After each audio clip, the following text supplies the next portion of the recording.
all about what's happening to your energy bills and what the government is going to do to help. Following Ofgem's decision today to increase the energy price cap, I know that many of you are feeling anxious. But I want to reassure you, the plans I set out in Parliament today are going to help you and your family. Now, anyone who tells you there's an easy answer to this situation is not being straight with you. The reasons prices are rising are global. A difficult winter last year depleted global gas stores. There's been disruption to other energy sources like nuclear and wind. And we've seen higher demand for gas in Asia. All those factors are outside of the government's control. There is, in truth, nothing the British government can do about a nuclear power plant going offline in Europe or a factory in China deciding to produce more goods. But what we can do is take the sting out of the price shock as we and the world adjust to higher energy prices. Without government action, today's increase in the price cap would leave households needing to find, on average, an extra £693 this year. That is clearly a very significant sum. So, for the vast majority of families, the government is taking direct action to share the burden. Today, we're announcing an energy bills rebate worth £350. You'll receive that cash support through two different routes. First, all electricity customers will receive an upfront discount worth £200. That discount will then be automatically repaid from people's bills over the next 5 years in equal instalments of £40 a year, starting next April. This is the right way to support people while continuing with our responsible plans to reduce borrowing and debt. Second, we will pay a council tax rebate of £150 to all households in bands A to D, which covers around 4 out of every 5 households in England. The reason for doing this through the council tax system is because it's the quickest way to get monies to the families who most need it. If you're eligible, the rebate will be paid in April, and it won't need to be repaid. In total, we're helping the vast majority of families pay their energy bills with £350. Our plan is right. It is fair. And I hope it will help ease the anxiety that millions of people feel about rising energy costs by sharing the burden between us all. Thank you. I'd be very happy to take some questions. And I think first up, have we got Jonathan from the BBC? Jonathan, hi. Thank you, Chancellor. The support you've announced today is aimed at helping households this year. But industry experts expect high gas prices to persist. Isn't the reality that higher energy prices are here to stay and that you will have to come back with further support in future? If not, are you willing to rule that out at this point? And a follow-up, if I may, can I ask for your reaction to the resignation of the Prime Minister's Head of Policy, Munira Mirza, and whether you agree with her that he should apologise for his comments to Sir Keir Starmer about Jimmy Savile? Thanks, Jonathan. So taking a step back about energy prices, as I mentioned, the factors that are driving higher gas prices are global in nature, and I went through them in my statement, and I don't have a crystal ball as to what exactly the future holds. But I want to be honest with people, higher energy prices are something that we're going to have to adjust to in common with other countries around the world, and it would be wrong to pretend otherwise. But what we can do is slow that adjustment to make it more manageable for people's household budgets, and that's what our interventions do. You're right, energy bills may go up again in October. The rebate that I announced today, the £200 off all energy bills, that will kick in October, so it will actually help with that. But over time, we'll have to see what happens. As I said, this is something that we're going to have to get used to, but the interventions today will help that adjustment happen in better time. And with regard to the news about Munira, the first thing to say is, she was a valued colleague. I very much enjoyed working with her, and I'm sorry to see her leave government. I'll miss working with her. And with regard to the comments, being honest, I wouldn't have said it, and I'm glad that the Prime Minister clarified what he meant. Next, Robert, where are you? I'm here. Hi. Very good to see you. You've announced you're deploying something like £9 billion in total. Everybody will be helped a bit, but there's still going to be a price rise of 350 quid at least for everybody on average. Now, you know that it's the poorest third of people who are hurt most by these energy price rises. Why didn't you deploy that 9 billion and simply help the poorest third? If you believed in levelling up, surely that's what you would have done. And I do just want to quote a couple of lines from Munira Moza's resignation letter. She says she believes it was wrong for the Prime Minister this week to imply that Keir Starmer was personally responsible for allowing Jimmy Savile to escape justice. There was no fair or reasonable basis for that assertion. The Prime Minister hasn't apologised. He's explained, but he hasn't said sorry. Surely he should say sorry. Thanks, Robert. So on your first question, of course, there are choices that we have to make when we're designing a policy like this.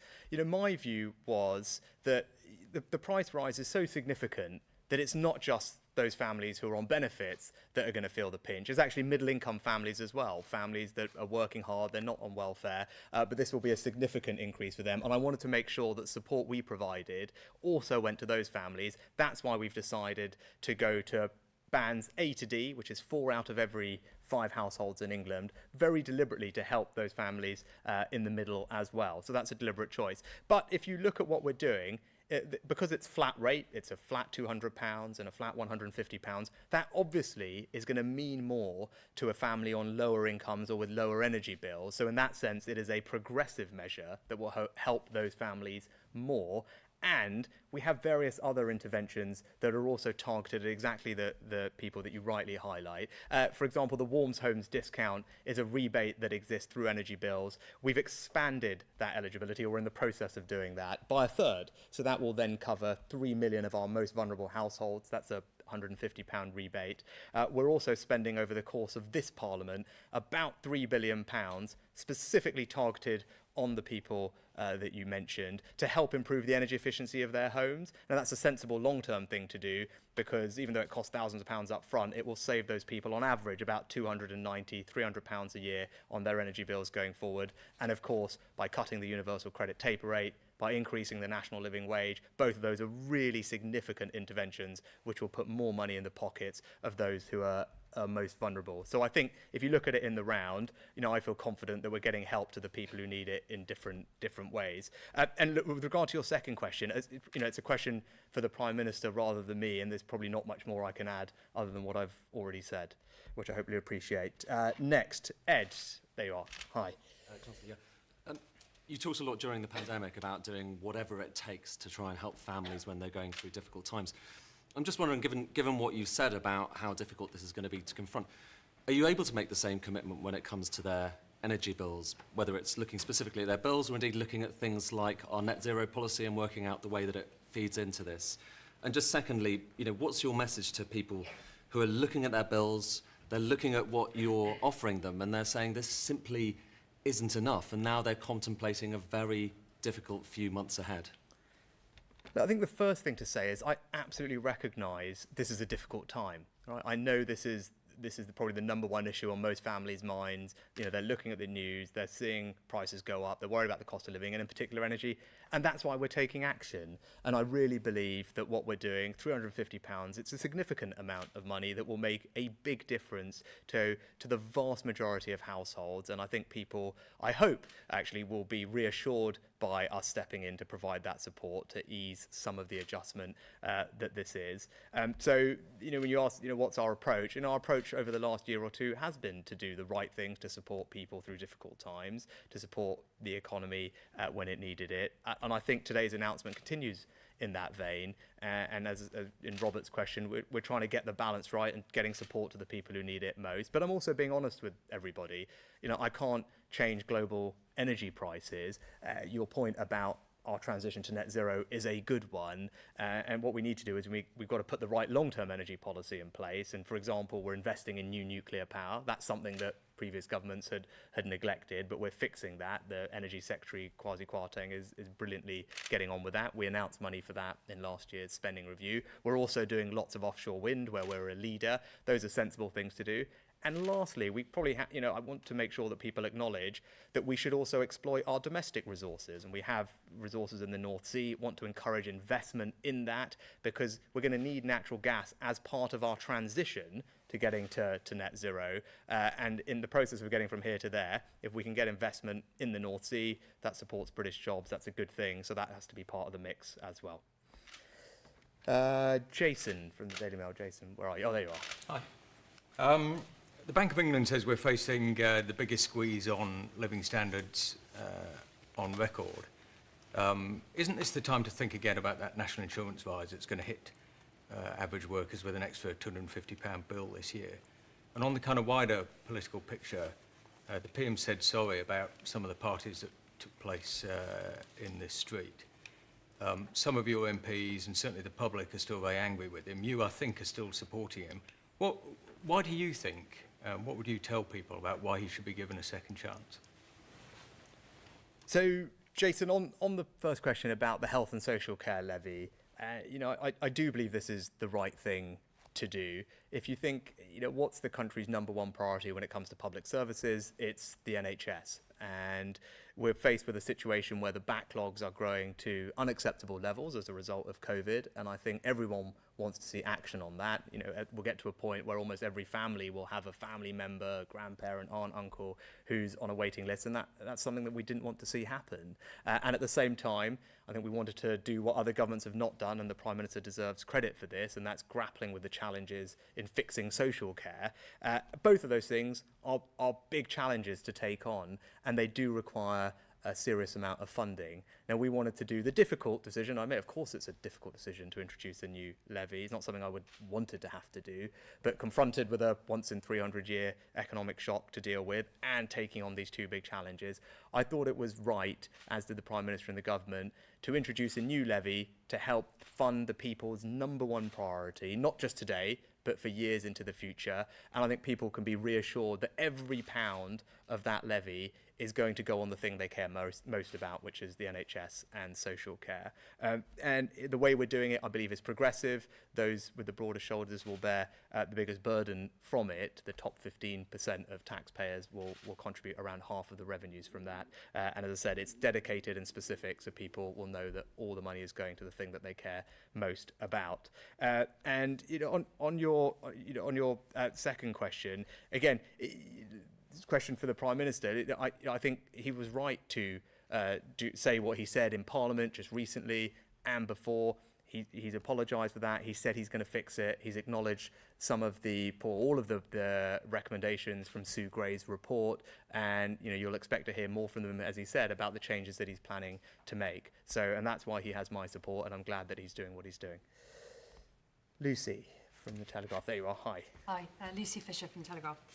Chancellor, when you look at the levies on energy bills, the looming council tax rises, the increase in national insurance, the income tax threshold freezes, and hear the Bank of England Governor warn today that the public face the biggest fall in living standards in at least 30 years, is there a point as a Conservative Chancellor that you step in and say people are paying too much tax? Well, Lucy, you're right to list some of them, or many of the challenges that people are facing, and I very much acknowledge that we are grappling with some of them. Families are grappling with those challenges. But I think you can point to some things on the other side of the ledger as well that are going to make a difference. Obviously, the announcements today, £350 for the vast majority of families, I think is a significant amount, and it will make a difference to people. The national living wage is going up by 6.6% in April to £9.50 an hour. That's quite a significant increase. wages. It's worth about £1,000 a year for someone earning the national living wage, as millions of people do. The universal credit taper rate cut that we announced last year, which essentially is a tax cut for those on the lowest incomes. Again, for a single mother who's working full-time on the national living wage, that's worth about £1,200 extra a year in their pocket. So that will help with frozen fuel duty, and we have, as we've discussed with Robert's question, lots of other schemes to help people in need with energy costs. So, I think, look, when I look at the picture, of course there are challenges, but there are things we were doing to help people. And to Jason's question earlier, we are making sure that we also address the other thing that they care about, which is having an NHS that's well funded, that can make sure they don't wait years and years for the treatment that they desperately want for them and their families. I think people care about that as well. Going forward, I point you to what I said at the budget in autumn last year. My goal, my mission over the remainder of this Parliament is to cut people's taxes. That's what I want to deliver. I think that's what the country would like to see. They appreciate, I would hope, that we've been through, as I said, once in a 300-year economic shock, borrowing gone to the highest level since World War II, and we do need to fix that, but we are well on our way to rebuilding our economy. If you look at what's happening with people in work and wages, business investment, all of those signs are really positive. So there's lots that we feel confident about. I know that there are some challenges ahead, but longer term, I feel confident about being able to deliver on my pledge to reduce people's taxes. And we made a start of that by cutting taxes for those on the lowest paid last autumn. And that is a sign of where we want to go in the future as well. David from Reuters. Hi, good evening. Good evening. Chancellor, earlier today the Bank of England raised interest rates and it said that wasn't just to do with higher energy costs, but also growing cost pressures and also wage pressures in the economy, and that some businesses it spoke to thought that wages might need to go up by 5% this year. And I know that last year you and the Prime Minister talked about the need for a high wage economy, but in the short term, is wage restraint something that you would welcome in the private sector and think there needs to be in the public sector? Well, David, obviously monetary policy is independent for the Bank of England, so I'll leave Andrew and the governor to deal with that. With regard to wages, it's not my job to set wages in the private sector, right? And all I'd say is, yes, of course, I want a high wage economy. Who doesn't? The right way to get there is to drive up productivity, right? We want to make sure that those wages are a reflection of the fact that we are producing more, doing more, and the best way to get that productivity increase is to have businesses invest, and that's why we've got interventions like the super deduction, which is a very generous tax incentive for companies to invest. And we know companies are sitting on quite a bit of cash, and it'd be good for the economy if we can unlock that, get them investing. And that, if you look at all the surveys, whether it's the CBI, Deloitte, Ernst & Young, all of them point to business investment intentions being actually very high levels. So that's a promising sign for driving up growth and productivity if we can unlock investment. And then the other part of it is by investing in people, in their skills. And the spending review last year, we announced, I think, a £3.5 billion increase in the amount of money that we spend on skills. It's a 26% real increase. So it's almost unprecedented for a parliament to spend that much more on skills. But it's really important. So if you're an adult who doesn't have a level 3 qualification, for example, it's equivalent of an A level, and there are about 9 or 10 million adults in our country who don't, for the first time, actually, the government at any age that you are will fully fund you to get one of those qualifications. That cost about £3,000, but we know it will make an enormous difference to your chance of getting a job, or if you're in work, earning more as a result of those new skills you acquire. And that's just one of the many things we're doing. There's traineeships, apprenticeships, sector-based work academies, skill boot camps. All of these things are new interventions that will help people get the skills they need to get higher productivity, higher wage jobs. That's the right long-term approach for us to get there. Look, of course, it doesn't happen overnight, but I'm confident we're doing all the right things that put us on that path to getting there over time. Thomas from Business Insider. Thomas. Thanks, Chancellor. The plan to give energy rebates to households in certain council tax bands means 2.2 million of people on lowest incomes won't automatically benefit. Meanwhile, many of those in the highest household incomes will benefit. Do you accept it's a poorly targeted tax, basing it on property values from 30 years ago? And secondly, just to follow up, would you welcome a full apology from the Prime Minister regarding his comments to Keir Starmer earlier this week? So, Thomas, on your second question, I haven't got anything to add to what I've said to the previous answers. But on your first question, I probably don't accept that. Look, there's no perfect way when you design policy that has to work on this scale for it to be perfectly targeted, right? So there's no way to perfectly do it. I can't sit here and figure out the individual circumstances of all 28 million households that we're trying to get support to.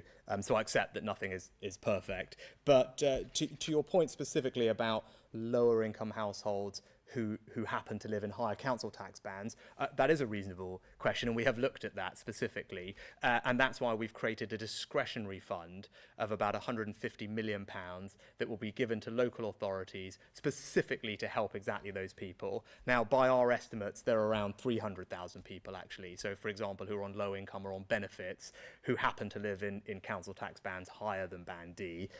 So we've actually given more than the money needed for them, so that there's a bit of extra cushion, so that local authorities can find those people and get them the support they need. I think that's very fair, but we've made a provision for that, as I said, through this discretionary fund. And other than that, I think the council tax system is a good way to deliver support. It's the only other part of our entire tax system that works on a household basis, and if you think about it, you pay energy bills as a household, so this is a way to think about people as a household, so that's sensible. And the other thing is it's quick.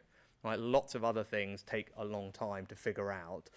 For example, the rebate, that will kick in October because there's statutory consultations and operational things to work through. The council tax system is really fast. Councils do a brilliant job for us. The systems are set up so people will feel that £150 in April, and that's really good, I think, actually, and that's one of the benefits of using that system to do that. And I think I've got a bit of time to take a couple more if I'm being not hurried out. So I don't know who we've got here. Is Natasha here or not? Natasha, do you have a question? There you are. Hi. Yeah, sorry to press you on the Manera Mirza question. Do you think the Prime Minister should say sorry for his comments? Do you feel it would help to move on from the whole situation? Can I just ask you, some of your colleagues have said that you're, Labour light and unconservative. You're raising taxes and giving people money to pay their energy bills. Do you agree with them? Natasha, thanks. Look, so on your first question, again, I just have to repeat what I've said before. Obviously, that's for the Prime Minister to decide, but I'm glad he clarified what he meant earlier today. And as I said, I'll miss working with Manera.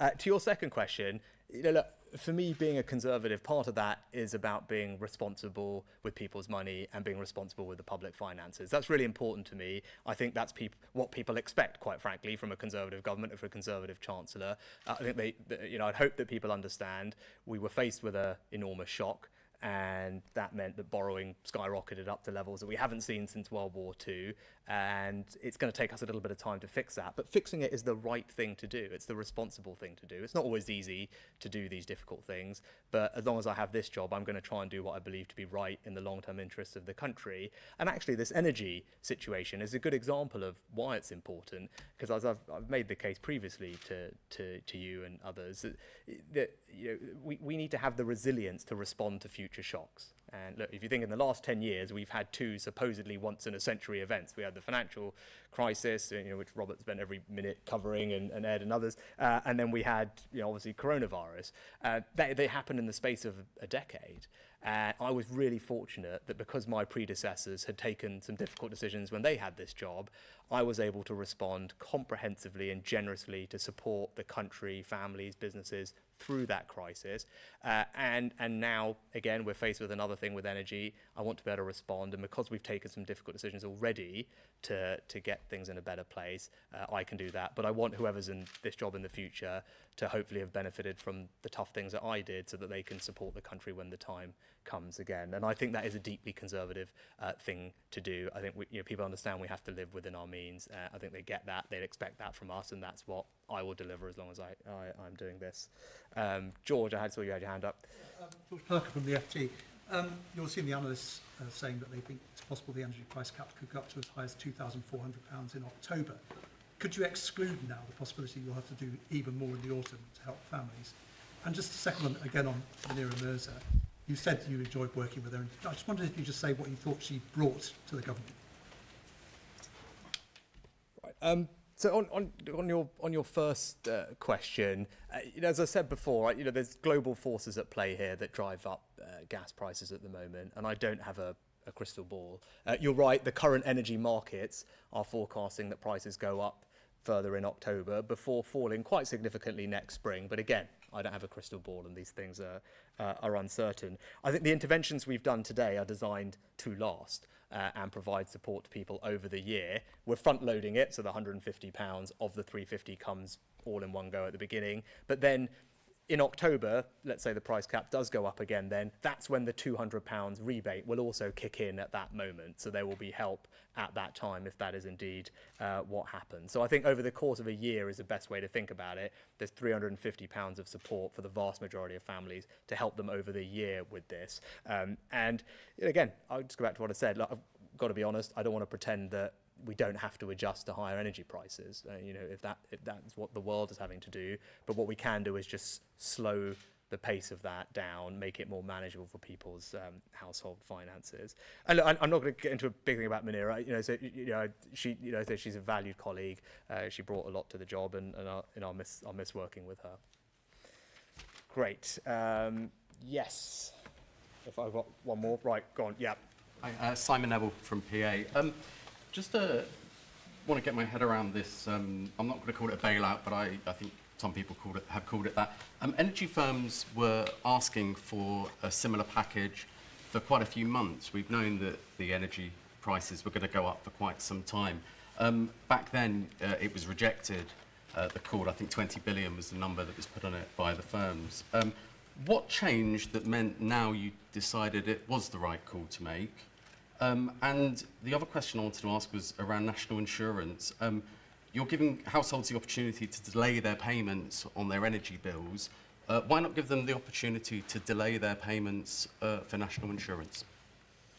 So I think in terms of the difference, they're two very different things, right? We're putting in place a new dedicated health and social care levy so that people can feel reassured that every pound of that is going to the thing that they care most about, which is the NHS. And it means we can make a start on tackling the backlogs as quickly as possible and start reforming social care. I think that's the right thing to do, the responsible thing to do, as I've outlined.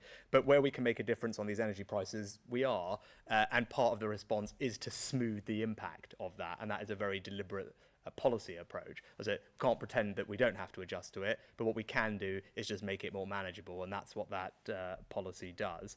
With regard to your first question, I wouldn't describe it as a bailout, and I think actually what that was is something very different. We are not providing loans to energy companies. Well, what we are doing is discounting people's bills by £200. We're using their energy bill as a means to do that, but in no way, shape or form is this a bailout of energy companies. It's absolutely not. This is help to families, to households, just delivered through their energy bills and then ultimately recovered through their energy bills in the future. So I think it's very different to what some people were calling for, and I think it's the right intervention, and many have called for some smoothing mechanism, because when you're faced with a shock of this magnitude, the sensible thing for governments to do, as I said, is not to pretend that it doesn't exist, but to help ease the burden of it by spreading it over some years. But look, thank you all very much. That was hopefully helpful, and I'll see you all again soon. Thank you.